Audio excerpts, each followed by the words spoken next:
absolutely, Des. Listen, it was a great game of football. It's the type of game that we strive to see.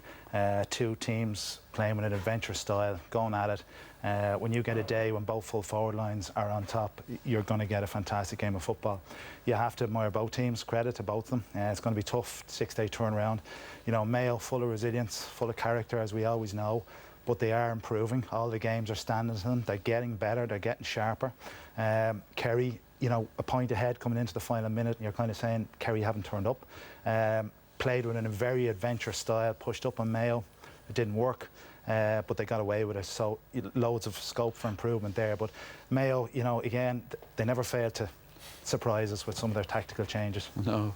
Does you feel Mayo may have left it behind them today? Yeah, I thought the performance of Mayo was outstanding. They continued to form the Roscommon game, that attitude, you know, the running power that they had. Great performance throughout the pitch, and they started well. But on the other side of it, I thought Eamon Fitzmaurice would be very disappointed with his team. The team didn't perform to any level of what he would have expected. I thought. But do you not think Mayo can do it again? I mean, keep that going. Yeah, absolutely they can. Like, the full forward line scored 110. They got great joy out of that line, but they have. The thing is with Mayo, it was their 8th game today. It's very difficult to sustain it. But I think that the Kerry performance wasn't at the level that you would expect. And surprisingly, going into injury time, they had an opportunity, you know, to win that game. And I think there was a free really late on where a Kerry player took it short, and it actually wasn't the required distance. It ended up being a free the opposite way, which gave great. And he just saying to Colin, if he was on the pitch in that instance, the last thing, you just calm it down. At that stage, the game could have been over. So I think Mayo certainly had a massive opportunity, but Kerry somehow were leading going into injury time. How do you assess Kerry? Underperformance, or were they not allowed to play? I just think it was an up and down performance for Kerry. Some parts were very, very good. 2:14 in in Croke Park, pouring rain, both sides, like Kieran said. It was an epic game. It was up and down. Both teams went at it. There wasn't too many defensive plans, if I'm being honest. They just went for it. And I'm certainly looking forward again to next Saturday. Kerry have a lot to work on. I think they were quite naive defensively how they set up. I thought they would have learned a lot more from the Galway game, which didn't appear today. From Mayo, I worried a couple of weeks ago how they were going to find energy. Yet again, they've shown resilience. They're an amazing team. They come back and back and back for more, and they're at a different pitch than they were 2 or 3 weeks ago. So it's all to play for. Right from the start, there was drama when Aidan O'Shea trotted down to full-back to mark Kieran Donaghy. What did you make of that battle, Desi? Well, I couldn't believe it myself to see Aidan O'Shea, because I suppose people are talking him up for Player of the Year. But when he went into mark Kieran Donaghy, I was very surprised. Your primary function as a defender is to defend, but Aidan O'Shea was given Kieran Donaghy an awful lot of space. And the one thing with Kieran Donaghy, the ball wasn't going in high, so he decided he'd work it, come out. And you can see Aidan, he was struggling for positional sense as a fullback. Now, if there's one thing he did, he stopped the aerial threat of Kieran Donaghy, because they didn't kick the ball long into him. But I would have to say, you see him here, like, he's totally lost his position there. And Kieran Donaghy has all the time in the world, and he's such time that he says, do you know what, there's no one coming near me, I'm going to kick this over there. You can see him, he's doing a little bit of defending here. This is the only time he really got close to Kieran Donaghy. But like you see, he's very easily shrugged off. And again, 2-4 directly came off Kieran Donaghy today, and there was another couple of opportunities that were missed as well. So I have to say, like, that as a tactic, I feel it didn't work at all. And maybe his brother, who struggled maybe around midfield today, Seamus would be a better option in that position, because Aidan is a big player for Mayo, particularly out the pitch, and I think they struggled. You see the sideline coming in here. Aidan O'Shea is out at the sideline. This time he got caught. He was looking for a ball. Keith Higgins kicked it to him. He's out of position. The Kerry boys take full advantage, kick a long ball in. Great dummy by David Moore.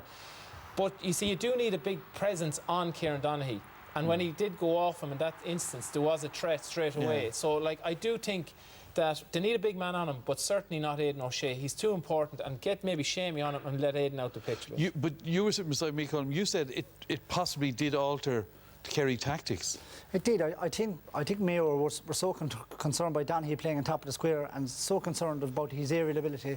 They felt we have to put our best man in the air back on him, and they were happy enough to give Donaghy a ball out in front. But I think they might have underestimated Kieran's influence on the game, because he'd a hand in two goals and 4 points. He scored a point. He was busy throughout the day, and I think Mayo, like, it was a bizarre decision, we felt anyway, playing Aidan O'Shea back there. And I think I'd be very surprised if he was still back there next weekend. It'll be fascinating to see next week. It's going to be so different, Kieran. I think there's, like, fullback is a specialist position. It's the hardest position to play in the field. to put somebody back there against probably the most seasoned full forward, a guy who knows all the tricks in the book, it was such a difficult task. What it said to me is that Mayo didn't have confidence in any of their defenders to go back there, and they made this call, and what they took Aidan O'Shea's influence out of the middle of the park. He's the one that's dragged them singly through the qualifiers and has been a massive influence. So like, it didn't work. It was a brave call that failed badly, and it's something they're going to have to look at the next day. It was funny, Des, Barry Moran was introduced to the sub bench today, and he's a big 6'5" no guy. Football played. He's no football played, no but football certainly played, and it's very difficult to come into that. He's an option. He's an option. Okay, well, it'll add to the intrigue of the teams that we're going to see out next Saturday. We're going to take a quick break. We'll have lots more to come in the programme. We'll be naming our man of the match, and there'll be a lot more analysis on where the game could have been won and lost today. We're back shortly.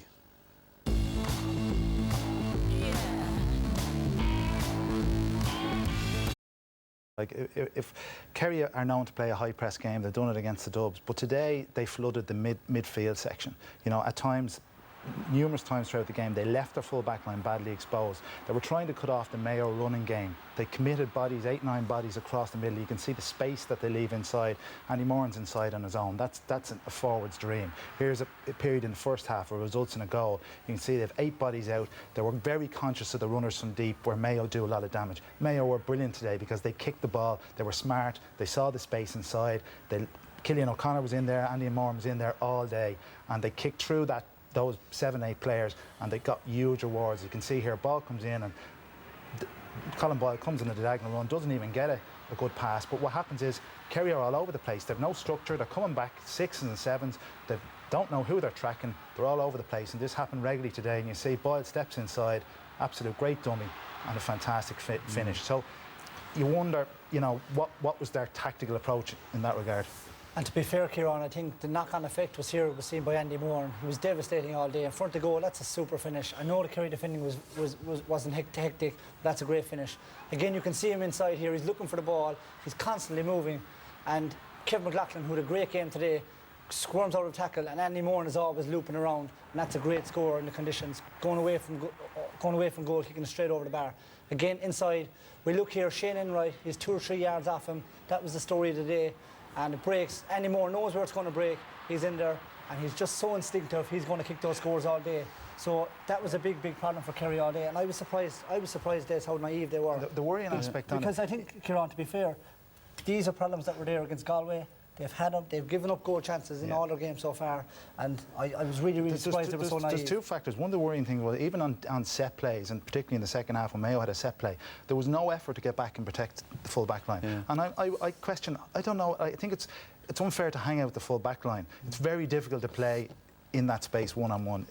As you know, it's a forward's dream. Well, playing Croke Park with 50 yards or 100 yards of space, it's a forward's dream. Yeah. And you know, Mayo are too good. Cillian O'Connor and Andy Moran are too good on that. And Mayo got 1-9. The full forward line got 1-9 from play. When people said, "Will the Mayo forward score enough?" It was an interesting point. And to be fair, the Mayo forwards get a lot of stick. Sometimes they're not putting up the scores. They put up 2-14, 1-10 from the full forward line today. So I think Kerry have a lot of work to do now. But given that, Desi, they had other opportunities. Yeah, they had some massive opportunities to kill off the game, and there was a period between the 20th minute and the 35th minute where they had really good opportunities that didn't take it. This was a massive opportunity for goal, and just watch Mark Griffin. There could have been a shout for a penalty. Just here, he kind of moves the ball along the ground, falls back to Andy Moran, but like, that was a brilliant opportunity to miss. Colin Boyle getting forward, I don't understand why they keep taking him off. He was excellent today, but again, there was 2 men inside him if he slipped the pass. Lee Keegan had a quiet game, but I thought Paul Murphy was excellent on him. Like, at this level, dropping the ball short. Again, Shamie O'Shea is on the wing. It wasn't a good option. The angle was difficult, but dropping the ball short is unforgivable. This is second half late on. Stephen Cohen gets the opportunity. He should have done better as a forward to get the shot, because he was obviously going to get blocked, but he still took the shot. The last one is Chris Barrett. Like, again, he probably maybe should have worked it, laid it off. Like, they were crying out for scores, but I felt myself the opportunity was there for Mayo to win this game, and these were chances that they had in the game that they didn't take, that were good chances. Kieran, maybe one of the things that makes next Saturday such a delicious prospect is what changes will happen, etc. You felt Kerry struggled to deal with Keith Higgins today. Yeah, well, considering Kerry plays such a high press, I thought Keith Higgins was fantastic today. But you can see they were very smart about it. He was tracking left. He was left half back tracking Michael Geane. He was probably Kerry's less influential forward, the least danger man per se. And you can see here Higgins is determined to get back in front of that full back line. And there was great communication all day. Lee Keegan, you can see, is back there. He's starting the half-forward line. He was always covering out left, which allowed Higgins to get back in that position, take up that role in front of the full back line, where he done excellent. Again, we can see a second incident here where Boyle is covering it. Keegan's allowed to get back there as quick as possible. Dermot O'Connor done it on numerous occasions. Donald Vaughan done it. So I thought, you know, Mayo were very kind of smart in that regard. You can see here Higgins, absolutely great tackle, where he's effective in that role. He got forward today, kicked a few great scores. Here's a slightly different approach. Jack Savage comes into the game after 20 minutes. Now he's playing in the full forward line. He's pushing up. He's asking questions of Keith Higgins. He's forcing him out to the sideline. Higgins all of a sudden has to mark, and you can see the ball comes across here. Now Donny's not in there, but it's a type of dangerous ball that Mayo could be exposed under. So from my perspective, Kerry, with Higgins dropping back, what did Kerry actually do with their extra man? They kind of flooded around the middle. They offered no protection at the other end. They let Mayo dictate their defensive shape instead of maybe asking questions and putting Higgins on the back foot. But I thought Keith Higgins, to me, was one of the players today. I thought he was fantastic for Mayo. He's a super leader back there. That's one of the areas they're going to have to change, Colin, for next. There's going to be so much. Do you think, am I wrong? Will there be a lot of change next Saturday? Well, I think there'll certainly be changes on matchups days. Whether there's a big change in personnel, I think if you're looking in at the Kerry defence, you would look to see if there's changes. One of the concerns from a Kerry point of view is, do they have too much strength and depth from a defensive point of view to change? They certainly have it from midfield up. Jack Barry came in and did reasonably well in the second half. He'll be pushing for a start. It was the first time we saw Darren O'Sullivan playing in the championship. Is he back in the mix? So, look, Kerry have some big calls to make. I would honestly say, how many 8 out of 10s would you give from Kerry players today? I think you'd be giving a lot more to the Mayo team. So there's huge improvement needed from Kerry, and I think both teams. What's going to be fascinating is both teams will be back training tomorrow. They'll be doing some video analysis, and it's whoever learns the most days in 6 days. It's going to be fascinating, and I think it's going to be another humdinger. But they're two intelligent squads. They know they've both been here. I mean, is mental resilience and strength, which. Have Mayo got that? Oh, Mayo are an incredible team and supporters. So they have that? Absolutely. You've seen it, the Derry match was incredible resilience. The Clare match in the first half, they were struggling. The Cork match. This bunch of players just keep on giving. And I suppose the icing on the cake was to get over the line or to get the All-Ireland. And it's very difficult. Like, I do think, looking at today's games, that Dublin or Tyrone, but certainly Dublin, would beat either of them fairly comfortably based on today's performance. Have Kerry more room for improvement? Yeah, I think their attitude needs to change. I think Mayo dictated the pace of the game today. I'm not buying into the fatigue thing. I think actually Mayo are actually benefit from the games. I think they're actually getting better. Their ball retention is better. They still have some old failings, but the football they're playing, they've improved week on, week off. I question where Kerry are actually good enough. Is this a really good Kerry team? Because I'm not too sure their defence is good enough. And if they are going to compete with Mayo, they're going to have to change things up. If they go with the same tactics the next day, I think Mayo will expose them badly again. And if they change, are they able to change? Is the big question mark over Kerry. So you swaying towards Mayo a bit? Mayo does, yeah. Desi, yours? Yeah, look, I'm going to go Mayo. 3 times today they were 3 points up. They just need to show that little bit more composure. Kerry have a lot of problems they need to fix for the next day. But the problem is... But Kerry are well able to fix problems now, in fairness. They can fix problems, that's the problem. Yeah. If there's any team that... They're the aristocrats of football. They need to play a sweeper system. It's the modern game. Every team is at it. And I think Eamon Fitzmaurice probably this year has gone away from it to a certain degree. But I think they might have to review that decision. And if they play a sweeper, that means changes elsewhere, obviously. It will, and it'll just change the complex of the game days. I think Kerry will have to go back and look at it, and whether they say it goes against their traditional values, that goes out the window. It's about getting to the All-Ireland final, and Kerry have done this in the past. Don't think they haven't. You know, if you think back to the 2014 final against Donegal, they set up completely differently. So, look, I'll be hugely surprised if Eamon Fitzmaurice sets up the same way he did today.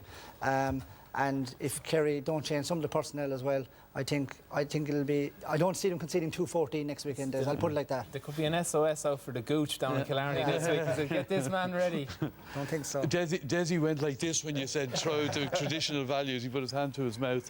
All right, well, that's the view of our panel. But what about the thoughts of those who were involved in the game today? It's all over. additional time. They will have to do it all again, just as was the case in 2014. I think it was a very evenly matched contest. You know, we felt that maybe we should have just about held on at the end, but you know, that's that Mayo team. They just don't go away, and they've fantastic resilience. Patches of football where we were good and patches where we weren't so good, but look, when you're playing the top teams in the country, that's the way it's going to be. You're not going to have it all your own way. You have to try and make it count when you're on top, and I think we did that at times. But look, Mayo are a fantastic team, and they were always going to make it very difficult for us. Now we're well tested after that, and we'll be looking forward to the replay now again straight away. Martin, your immediate thoughts? Absolute cracker, an epic, Marty. Credit to both sides. Wonderful game of football, great scores and a great excitement. Mayo probably should have won it, though. I thought they handed the game to Kerry in many respects. Unnecessary fouls, problem with kickouts, and maybe they should have taken another goal. But cracker, and you know, Kerry obviously will learn a bit from it. But Mayo, I thought, were the better team on the day. And Bernard Flynn, you were on radio commentary with me. Your overall analysis? Brilliant for Gaelic football. Thought it was excellent there. And you know what? In reflection there, you know, when the Mayo management team look at this tonight, Kerry probably have more problems than Mayo going into the replay. For that reason, Mayo can do it. That Kerry defence was ripped apart today by Mayo. Brilliant, epic, as Martin said. Mayo have every chance in the replay. Bernard and Martin, thank you both for joining us. The one good news is we have to do it all again. Mayo and Kerry, All-Ireland football semi-final replay. Andy Moran, a warrior of this Mayo team. Great performance today, 1-5. Our second nomination was Kieran Donaghy, hugely influential in that full forward line and both goals for Kerry. And our third nomination was Keith Higgins, heroic in defence, played a powerful role as sweeper. It was a good day to be over 30. Over 30. That was a good day to be over 30. Des, who got man of the match? So Des? We went with Andy Moran for the complete performance today. It was outstanding. 1-5 in play, as we said, but today he just got out in front every time. Massive performance, and I suppose people would question whether he should be taken off in games, but today he was crucial for Mayo. Outstanding. All right, well, congratulations to Andy. He spoke with Claire McNamara after the game. Andy, 1-5 for you today, and I suppose your goal 4 minutes in really signalled Mayo's intent today, and you had momentum for much of the game. Yeah, we did. We did quite well. A lot of our stuff worked early on, and Kerry are a very good team. I suppose now we're at half time, and we just have to go again. Today was wet. It suited forwards at times, suited backs at times, but it was a decent day. How disappointing was it then when you were 3 up in the second half not to be able to get there and close it out? Yeah, I think it's just like you're not playing. When you play the likes of Kerry, you play the likes of Dublin, Tyrone, it's massive. You know they're going to come back at you. So it's going to go down to the wire. It's going to go down for the last 65, up over 65 minutes. So we were disappointed, but we still had to score the equaliser, and we did. And that gives us good momentum going into next week. It seems like it's the never-ending season. Your 9th championship game next Saturday. Yeah, it's been a long one. Feels a bit like a league now at this stage, but it's that's great. It's everyone wants to be playing football, and we're being a bit greedy at the minute, I suppose, playing 9 games. But it's no, it's great, and hopefully next week now it works out for us. Well, congratulations on your performance today. You are the Ayr man of the match, and John Burke is here with your presentation. Thank you.